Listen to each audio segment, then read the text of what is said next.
அனைவருக்கும் வணக்கம். இந்த கிளாஸில் நாம் பாய்லிங் சிட்டிஸ், அதாவது அர்பன் ஹீட் ஐலாண்ட் எஃபெக்ட், இதை பற்றி தான் நம்ம இந்த கிளாஸில் பார்க்க போகிறோம். ஸோ பாருங்கள், பாய்லிங் சிட்டிஸ்னால் என்ன, அர்பன் ஹீட் ஐலாண்ட் எஃபெக்ட்னா என்ன அப்படின்னு பார்க்கும்போது, ஸோ பாருங்கள் ஈஸியான ஒரு எக்ஸாம்பிளுங்க. ஸோ பாருங்கள், சம்மர் சீசன் வந்து ஸ்டார்ட் ஆகிடுச்சு. ஸோ எங்கே பார்த்தாலும் ரொம்ப அந்த டெம்பரேச்சர் அப்படிங்கிறது ரொம்ப அதிகமாக இருக்குது. ஸோ இந்த டெம்பரேச்சர் அப்படிங்கிறது கிராமங்களில் ரூரல் ஏரியாவில் எப்பவுமே கொஞ்சம் குறைவாக இருக்கும், ஆனால் அர்பன் ஏரியாவில் ரொம்ப அதிகமாக இருக்கும். ஸோ இந்த அர்பன் ஏரியாவில் இருக்கக்கூடிய அதிகமான இந்த டெம்பரேச்சரை தான் வந்து அர்பன் ஹீட் ஐலாண்டுன்னு சொல்லுவாங்க. ஸோ பாருங்கள் இந்த பிக்சரை பாருங்கள், இது வந்து ரூரல் ஏரியாங்க, ரூரல் ஏரியா. இது வந்து அர்பன் ஏரியா. ஸோ இங்கே இருக்கக்கூடிய டெம்பரேச்சர் ரேஞ்சு சொல்கிறாங்க பாருங்கள். ரூரல் ஏரியாவில் 85% இருக்கக்கூடிய ஃபாரன்ஹீட்டானது அர்பன் ஏரியாவில் 92% ஃபாரன்ஹீட்டாக வந்து 90 டிகிரி ஃபாரன்ஹீட்டாக வந்து இருக்குது. ஸோ இது எதனால், இது கூட தான் நம்ம பார்க்க போகிறோம். ஸோ இங்கே இருக்கக்கூடிய இந்த ஹை டெம்பரேச்சர் இல்லையா, இதுதான் வந்து அர்பன் ஹீட் ஐலாண்டுன்னு சொல்லுவாங்க. ஒரு ஐலாண்டு மாதிரி, ஒரு தீவு மாதிரி இருக்குது இல்லையா. ஸோ இதுதான் வந்து அர்பன் ஹீட் ஐலாண்ட். ஸோ என்னென்னு பார்த்துருவோமா. What are urban heat island? இது வந்து லோக்கல் அண்டு டெம்பரவரி ஃபினாமினன் சொல்கிறாங்க. லோக்கல்லாம் இருக்குன்னா இங்கே இருக்கக்கூடிய, ஸோ எங்கே போனாலும் இது அர்பன் ஏரியாவில் இருக்கக்கூடிய ஒரு லோக்கலைஸ்டு ஒரு டேர்ம். இது டெம்பரவரி ஃபினாமினா என்ன, ஒரு குறிப்பிட்ட காலம் மட்டும் தான் இருக்கும், டெம்பரவரியாக தான் இருக்கும். ஸோ வருஷத்துடைய எல்லா நாட்களிலும் வந்து இருக்காது. ஸோ பாருங்கள், ஸோ ஒரு அர்பன் செட்டப்பில் experiencing the higher heat load. So ஒரு அர்பன் ஏரியாவில் அதிகப்படியான வெப்பத்தை நீங்கள் உணர்றீங்க சரௌண்டிங் ஏரியாவை கம்பேர் பண்ணும்போது. இப்போ வேலூர் ராணிப்பேட்டையில் இருக்கிறோங்க. ஸோ ராணிப்பேட்டையிலோ இல்லை சென்னையிலோ இருக்குங்க. ஒரு சென்னையில் போகிறோம், நாம் ஒரு சென்னையில் போகும்பொழுது அங்கே அதிகப்படியான உஷ்ணத்தை வந்து நீங்கள் ஃபீல் பண்ணுறீங்க. ஸோ சென்னையிலேருந்து நீங்கள் கொஞ்சம் தூரம் வரீங்க, அங்கேருந்து ஒரு அவுட்டர் சென்னைக்கு வரும்பொழுது அந்த ஹீட்டானது குறைவாகுது. இதுக்கு பேர் தான் அர்பன் ஹீட் ஐலாண்டுன்னு சொல்லுவாங்க. ஸோ இது டெம்பரேச்சர் ரேஞ்ச் அப்படிங்கிறது 3 to 5 டிகிரி செல்சியஸாக இருக்கும். டெம்பரேச்சர் ரேஞ்சுனா என்னன்றதை நம்ம நம்மளுடைய ஜாகிரபி கிளாஸில் நடத்திருப்போம், இருந்தாலும் எங்கள் ஒரு எக்ஸ்பிளைன் பண்ணுறேன். ஸோ பாருங்கள், காலையில் 6 மணிலேருந்து ஈவினிங் 6 மணி வரைக்கும் ஒரு டெம்பரேச்சர் வந்து கணக்கிடுவாங்க. ஸோ எந்த அளவுக்கு டெம்பரேச்சர் ஆனது அதிகமாக இருக்குதுன்னு பார்ப்பாங்க. உதாரணத்துக்கு காலையிலேருந்து ஈவினிங் 6 மணி வரைக்கும் ஒரு 40 டிகிரி செல்சியஸ் இருக்குதுன்னு வச்சுங்களேன். அதன் பிறகு நைட்டில் ஈவினிங் 6 மணிலேருந்து காலையில் 6 மணி வரைக்கும் ஒரு டெம்பரேச்சர் ரேஞ்சு வந்து பார்ப்பாங்க. ஸோ இந்த டெம்பரேச்சர் ரேஞ்ச் அப்படிங்கிறது எப்போவுமே வந்து குறைவாக தான் இருக்கும், நைட்டில் எப்போவுமே குறைவாக தான் இருக்கணும். ஆனால் பாருங்கள், ஸோ இந்த இருக்கக்கூடிய அந்த டெம்பரேச்சர் ரேஞ்ச் அப்படிங்கிறது 3 to 5% இருந்துச்சுன்னா என்ன ஆகும். ஸோ காலையிலும் 40 டிகிரி செல்சியஸாக இருக்குது, நைட்லேயும் 35 டிகிரி செல்சியஸ் 37 டிகிரி செல்சியஸ் இருக்குதுன்னா அப்போ அது எந்தளவுக்கு ஒரு பாய்லிங் சிட்டியாக இருக்கும். நீங்கள் பார்த்துருப்பீங்க, இந்த சம்மர் டேஸில் டே டைம்லேயும் வந்து அதிகப்படியான ஹீட் நம்ம உணர முடியும், நைட்டு தூங்கும்பொழுதும் அதிகப்படியான ஹீட்டை உணர முடியும். ஸோ அது காரணம் என்ன, இந்த டெம்பரேச்சர் ரேஞ்ச் அப்படிங்கிறது ரொம்ப குறைவாக இருக்கிறது. டெம்பரேச்சர் ரேஞ்ச் வந்து ரொம்ப அதிகமாக இருந்துச்சு அப்படின்னா ஸோ அந்த இடத்துல வந்து குளிராகவும் இருக்கும், ஸோ அந்தளவுக்கு வந்து ஹீட்டாகவும் இருக்கும். ஸோ இது 2 வகையிலுமே இருக்குங்க. இது வந்து 2 வகையிலுமே இருக்கும், அதிகப்படிய குளிராகவும் இருக்கும். சரிங்களா, இதுதான் வந்து அர்பன் ஹீட் ஐலாண்டுன்னு சொல்லுவாங்க. சரி, இந்த அர்பன் ஹீட் ஐலாண்டு ஏற்படுறதுக்கான காரணங்கள் என்ன, what are the causes for urban heat island? manifold increase in construction activities. நிறைய வீடுகள் வந்தது ஒரு காரணம், நிறைய கன்ஸ்ட்ரக்ஷன். அங்கே நகரங்களில் பார்த்துருப்பீங்க, நிறைய கன்ஸ்ட்ரக்ஷன் இருக்கும். என்னென்ன, carbon absorbing material, carbon observe பண்ணக்கூடிய மெட்டீரியலில் அந்த கன்ஸ்ட்ரக்ஷனில் வந்து பயன்படுத்துது. உதாரணத்துக்கு ஆஸ்பாட்டா ஷீட்டு, கான்கிரீட், இதெல்லாமே வந்து அதிகப்படியான ஹீட்டு வந்து அப்சர்வ் பண்ணக்கூடியதுங்க, drop huge amount of heats. So நம்ம பார்த்துருப்போம், குடிசை வீடுகளில் அந்தளவுக்கு நம்மளால் ஹீட்டு உணர முடியாது, ஆனால் இந்த மாதிரி கான்கிரீட் வீடுகளில் நம்மளால் அதிகப்படியான ஹீட்டை உணர முடியும். அது பிறகு டார்க் சர்ஃபேசஸ். ஸோ பார்த்துருப்பீங்க, பெரும்பாலான வீடுகளுக்கு அது டார்க் கலரில் பெயிண்டிங் பண்ணுறதை பார்த்துருப்பீங்க. ஸோ ரொம்ப டார்க்கான கலரில் பெயிண்ட் பண்ணும்போது டெரஸில் வீடுகளுடைய மாடிகளில் ரொம்ப டார்க்கான கலர் நம்ம பெயிண்ட் பண்ணும்பொழுது என்ன ஆகும், அதிகப்படியான ஹீட்டை வந்து அதை அப்சர்வ் பண்ணணும். ஸோ அப்சர்வ் பண்ணது மூலமாக உள்ளே இருக்கிறவங்களுக்கு அதிகப்படியான ஹீட்டை வந்து அவங்க எக்ஸ்பீரியன்ஸ் பண்ணுவாங்க. ஸோ இது ஒரு ரீசன். அது பிறகு ஏர் கண்டிஷனிங். பெரும்பாலான நகரங்களை பாருங்கள், எல்லாருமே ஏர் கண்டிஷன் வச்சுருப்பாங்க. ஸோ இதன் காரணமாக இந்த ஏர் கண்டிஷன்னா என்ன, எதனால், ஸோ வெளியே இருக்கக்கூடிய ஹீட்டை உள்ளே இருக்கக்கூடிய அந்த ஹீட்டை வந்து வெளியே அனுப்பும். ஒரு ரூமில் இருக்கக்கூடிய அந்த ஹீட்டை வந்து வெளியே அனுப்புறதுனால ஆல்ரெடி ஒரு வெளியே வந்து அவுட்டர் ஸ்பேஸில் ஒரு ஹீட் இருக்கும். ஸோ இது வந்து கண்டினியூஸாக இந்த ஹீட்டை வந்து ரிலீஸ் பண்ணக்கூடிய ஒரு வேலையை செய்வதனால அந்த இடத்துல வந்து ஹீட்டோடைய அந்த ரேஞ்சானது அதிகமாகிட்டே இருக்குமா. அது பிறகு அதிகப்படியான பவரையும் வந்து அது யூஸ் பண்ணுது. அதே போல் பொல்யூஷனும் வந்து அது ஏற்படுது. ஸோ நம்ம பார்த்துருக்கோம், இந்த கார்பன் டை ஆக்சைடெலாம் வந்து அதிகப்படியான ஒரு வார்ம் ஏர்னு சொல்லுவாங்க, வார்ம் ஏர் வந்து கார்பன் டை ஆக்சைடு சொல்லுவாங்க. ஸோ அது அதிகப்படியான வந்து இது ஏர் கண்டிஷனர் யூஸ் பண்ணுறது மூலமாக அட்மாஸ்பியரில் வந்து ரிலீஸ் ஆகும். அது பிறகு அர்பன் ஆர்கிடெக்சர்.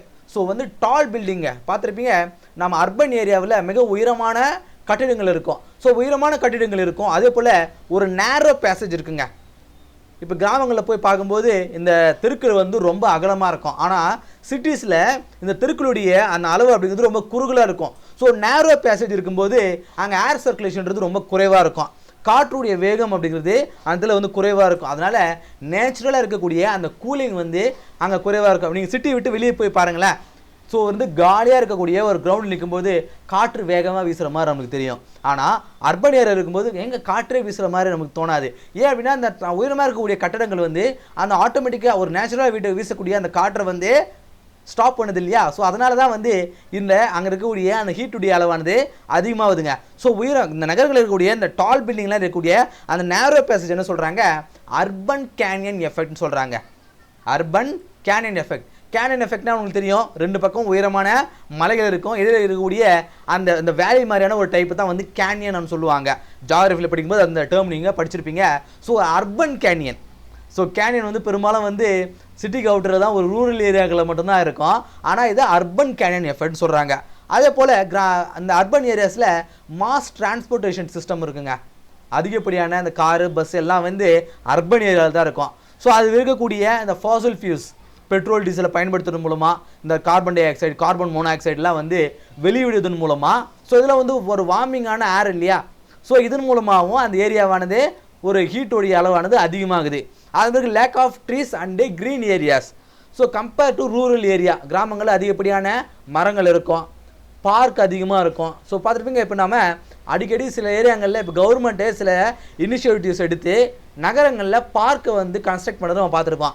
எதுக்காக இந்த பார்க் வந்து கவர்மெண்ட் வந்து கன்ஸ்ட்ரக்ட் பண்ணுறாங்க, ஸோ பார்க்கு நம்ம அங்கே இடத்துல வந்து பிளேஸ் பண்ணும்போது ஸோ அந்த கார்பன் டை ஆக்சைடுடைய அந்த ரிமூவல் அப்படிங்கிறது அந்த கார்பன் டை ஆக்சைடை அது வந்து எடுத்துக்கும்.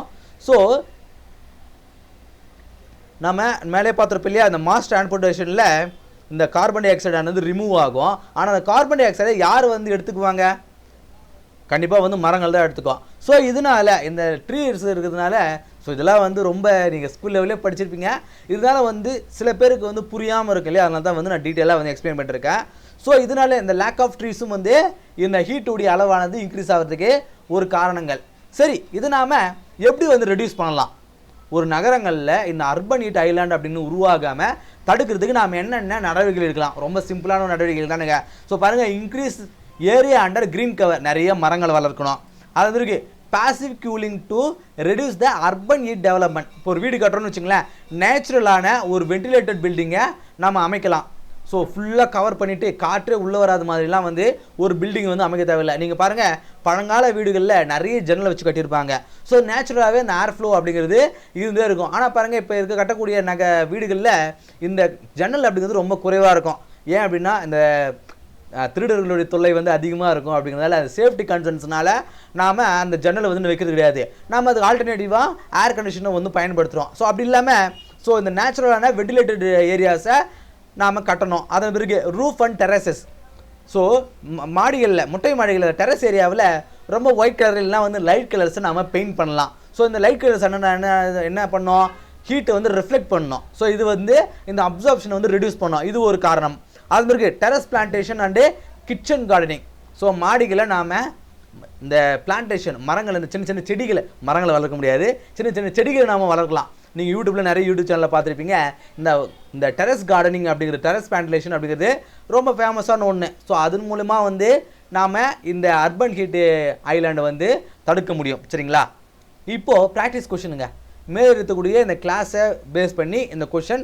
ஸோ இதுக்கான ஆன்சரை நீங்கள் கமெண்ட்டில் சொல்லுங்கள். Which of the following is not a cause of urban heat island effect. இந்த அர்பன் ஹீட் ஐலாண்ட் எஃபெக்ட்டுக்கு கீழே கூடியதில் எது வந்து காரணம் கிடையாது, not a cause, which is not a cos.